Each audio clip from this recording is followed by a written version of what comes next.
When Benjamin Franklin exited the Constitutional Convention, he was asked by a woman, "Sir, what have you given us?"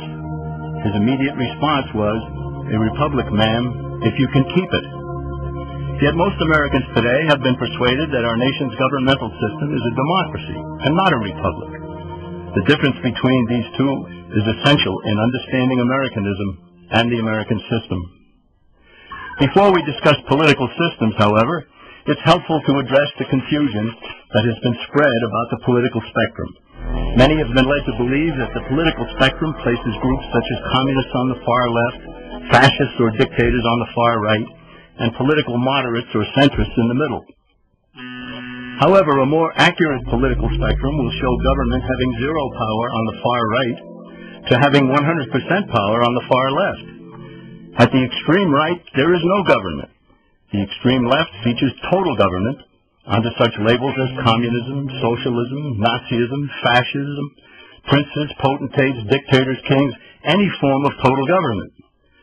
Those who claim that Nazis and fascists are right-wing never define their terms. This amounts to spreading confusion. Toward the middle of the political spectrum can be found the type of government limited to its proper role of protecting the rights of the people. That's where the Constitution of the United States is. Those who advocate such a form of government are really constitutional moderates. So let's analyze the basic forms of government.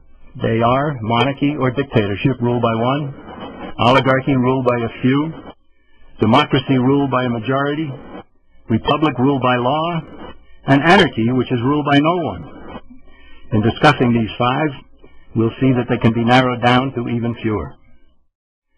Looking first at monarchy or dictatorship, this form of government doesn't really exist in the practical sense.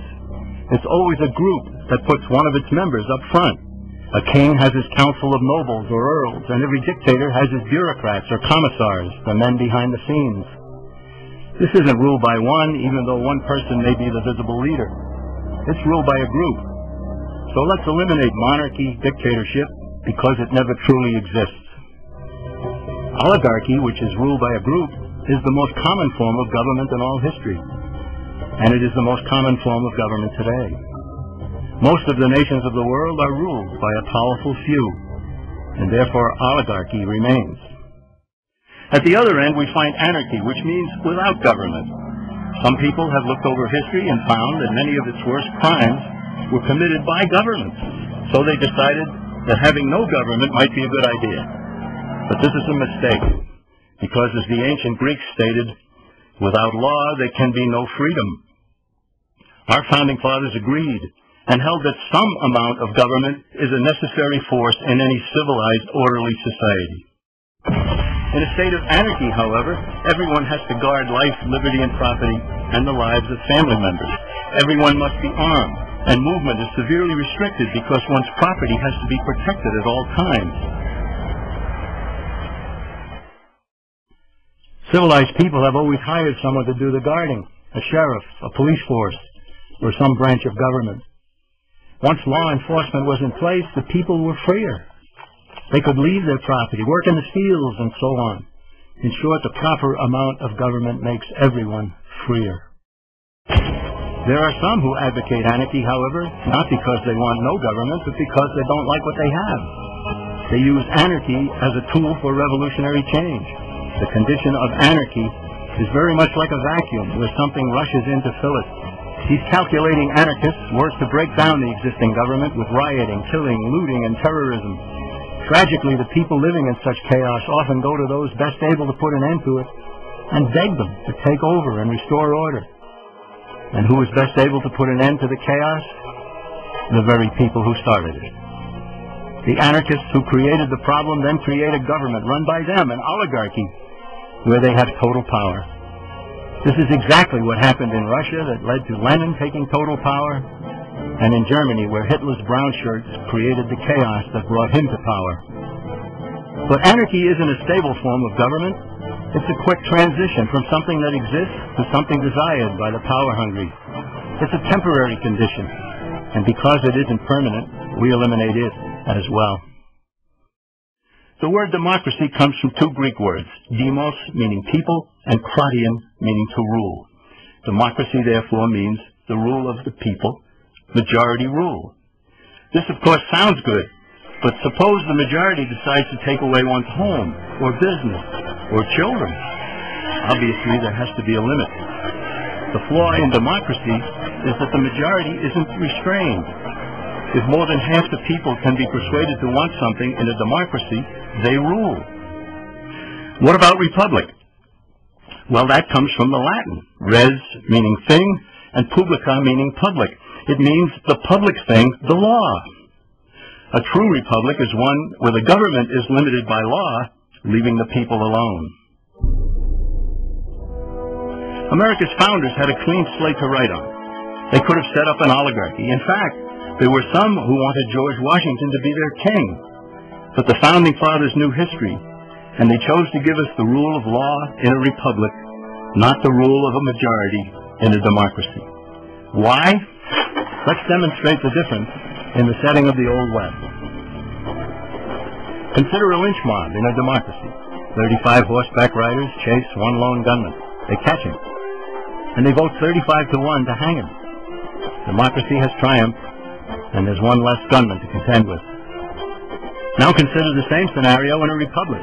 The 35 horseback riders catch the gunman and vote 35 to 1 to hang him, but the sheriff arrives, and he says, "You can't kill him.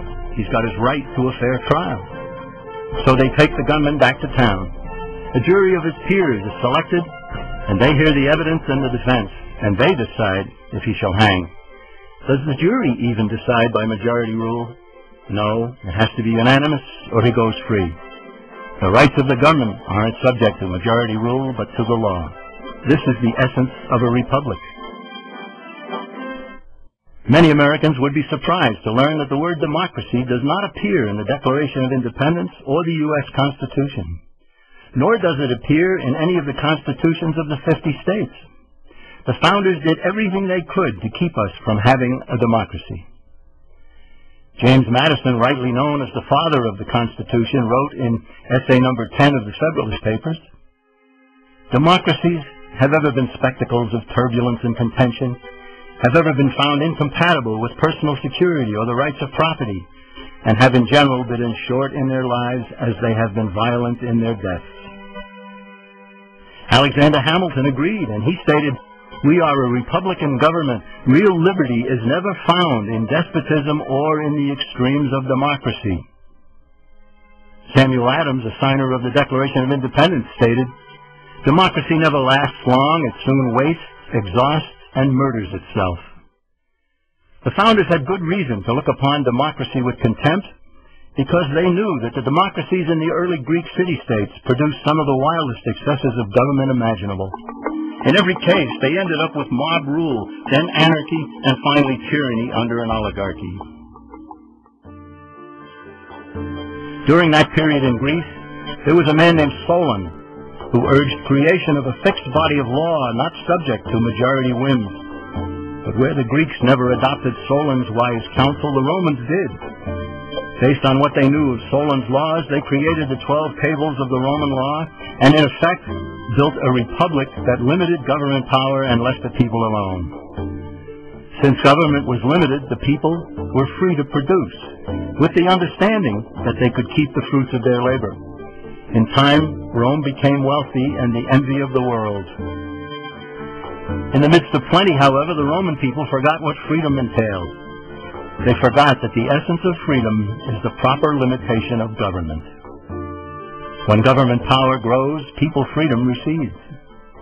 Once the Romans dropped their guard, power-seeking politicians began to exceed the powers granted them in the Roman Constitution.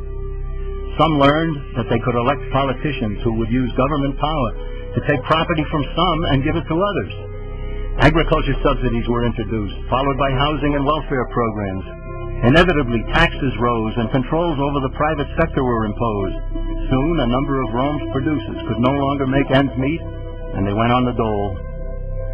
Productivity declined, shortages developed, and mobs began roaming the streets, demanding bread and circuses from the government. Many were induced to trade freedom for security. Eventually, the whole system came crashing down. They went from a republic to a democracy and ended up with an oligarchy under a progression of the Caesars.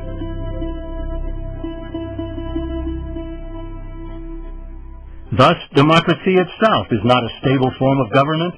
Instead, it is the gradual transition from limited government to the unlimited rule of an oligarchy. Knowing this, we as Americans are ultimately left with only two choices. We can keep our republic, as Franklin put it, or we will inevitably end up with an oligarchy, a tyranny of the elite.